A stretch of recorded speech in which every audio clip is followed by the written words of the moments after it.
Hey, we'd like to tell you a story. It's called after the first death and plays in the 70s in America.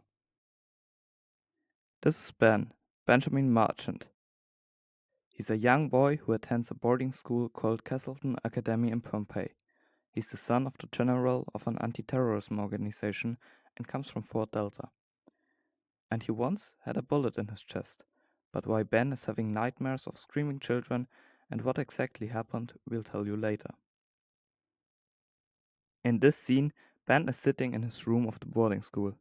The young boy is waiting for the visit of his dad. He haven't seen him since the hijacking of the bus. Hijacking?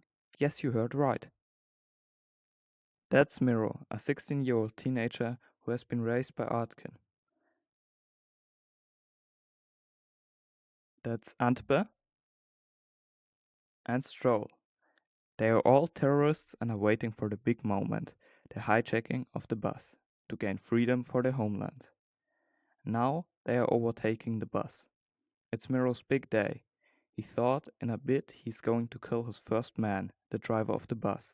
But everything turns out differently when Miro and Artkin get into the bus, because the driver is instead of a man, a young blonde girl. Her name is Kate.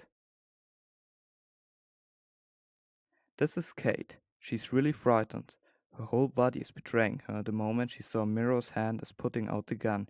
She registers revulsion and fright overcame her. She know it was terror. In that time, Artkin is handing out the sweets to the young children, but they aren't casual ones. The sweets were filled with drugs to make the children fall asleep. Suddenly, one of the children is not moving at all. His chest doesn't rise or fall. He's overdosed and dead. This was not the usual plan from the terrorists, but they use it to show that they are serious.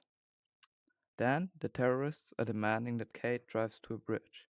After that, the police arrives and surrounds the bridge on which the bus is standing on. To confuse the police and to show their dominance, Arkin holds the dead child on top of his head and turns around to present him. In that time, Ben recalls a phone call with his dad, in which he tells him the demands from the hijackers. It's about exposing the anti-terrorism organization in the Delta, releasing some political prisoners, and achieving ransom money.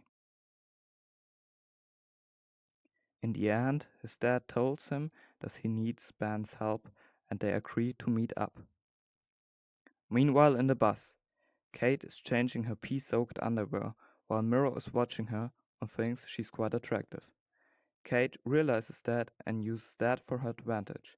They begin to bond and share several information. Kate has the keys for the bus hidden in her shoes. Once Miro is outside the bus, she starts the engine and drives the bus backwards while Antbe runs after her. But unfortunately for her, the motor stops after a few meters. After Kate's attempted escape, Artkin steps into the bus, but instead of punishing Kate, he shouts at Miro for not watching out enough. At the same time, a sniper, who is hidden near the bridge with a loose trigger finger, accidentally shoots Antbe, who dies immediately.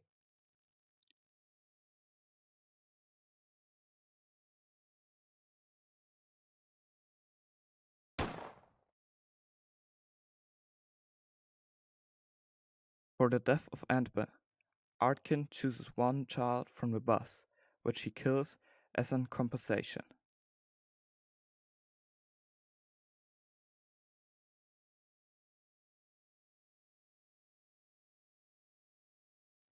Kate tries to sacrifice herself, but with no use.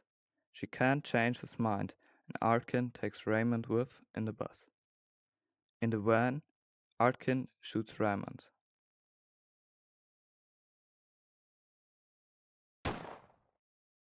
Kate only hears the loud noise from the gunshot, but doesn't want to believe that Raymond is dead. Raymond was her great hope because he was the only child who hasn't been drugged and he was awake. Ben and his father arrive at the bridge and prepare Ben for the intervention. The father tells his son the importance of the commitments, and how proud he can be of himself for his bravery. After a few introductions, the father sends his son with patriotic pride away. In the van, Ben first talks to Miro and Artkin, and they want to know everything Ben knows about Fort Delta or the police attack. But Ben knows nothing about it because his father didn't tell him anything. They don't believe him and start to torture him. After a few minutes, Ben tells them about the planned police action. Artkin was told the wrong time from Ben, which leads to a surprise attack from the police. With helicopters and smoke grenades, they shoot each other until eventually Artkin dies. After the shooting, Miro takes Kate into the woods, where he shoots her. He leaves her body there and escapes.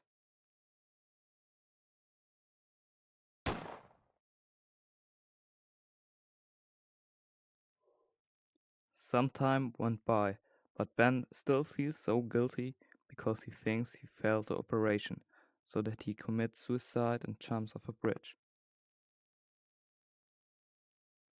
In the end, the general has a conversation with Ben, where he tries to explain himself and tells him how sorry he is that he brought him in the situation on the bridge. But his son is dead, and Ben is just an illusion in his head. Ben's father is in a mental hospital because of a mental collapse.